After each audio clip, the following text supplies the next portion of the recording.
I want you to imagine the 4 closest people in your life. Picture them. Hold that thought, that image of them. Treasure it, because this speech will not be fun. Your partner, teacher, brother, sister, friend, neighbor. Statistically, 2 of them will experience a mental health condition in their life. 2 of the 4 closest people to you will experience depression or anxiety or self-harm or panic attacks, or one of the many, many other mental health conditions that real people, not just statistics, experience.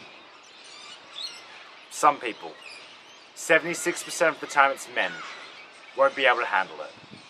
They would have been told to bottle it up, because men do not cry, because we're too afraid to get help, because stigma exists and is as powerful as we let it be.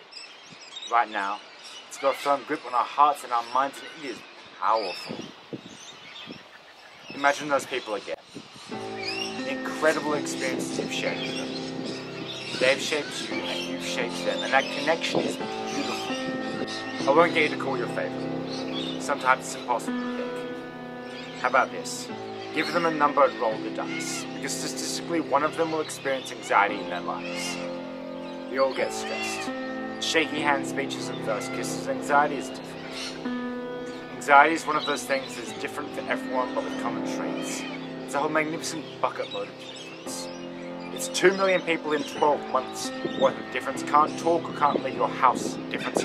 Can't join a group or can't leave your bed. Difference.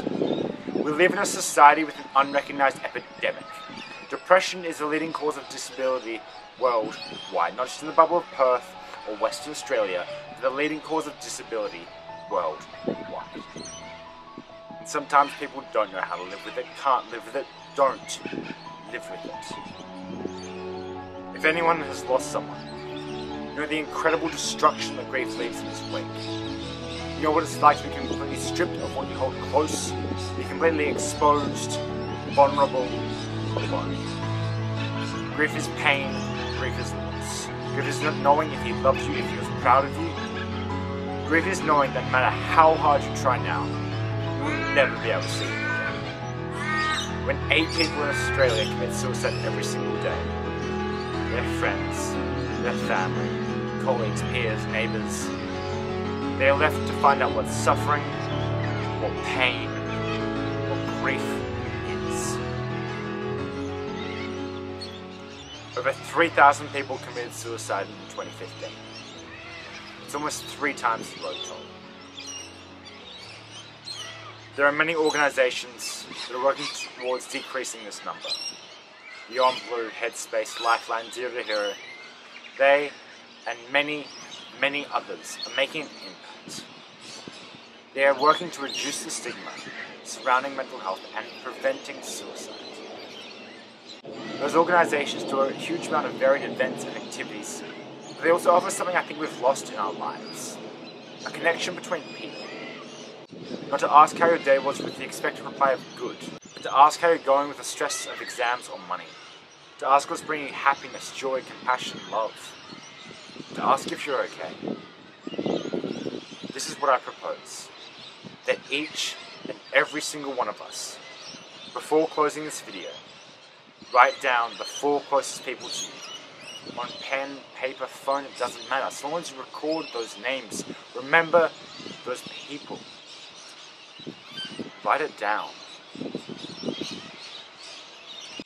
Now, go see them. Call them. Talk to them. Not through the typed text messages on your phone, but through the strength of your voice. The emotion that comes from voice. The strength of the spoken word. It has the capacity to make change.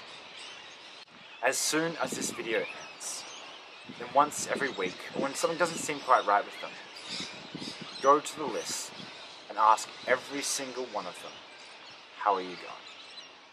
The standard response might be, yeah, I'm all good. Dig deeper. Ask how they're really going. It might be a difficult conversation, perhaps even awkward, but keep digging deeper. Don't expect yourself to have all the answers. Be there to listen. completely accept and love. And if something doesn't seem quite right with them, have the courage to get them to see a psychologist. We often live our lives wanting to leave a legacy, but we will not be remembered by the statues that are left in our names, but by the connections we have with people. Because ultimately people are powerful. To stand up for what we believe, make sacrifices for who we love, to change the lives of individuals and communities around us. We have the capacity to make change, and it's by choice that we make an impact. I don't care about task or medium. You are an audience and I have a message. Go to the 4 closest people to you and ask them, are you okay? Then share this message.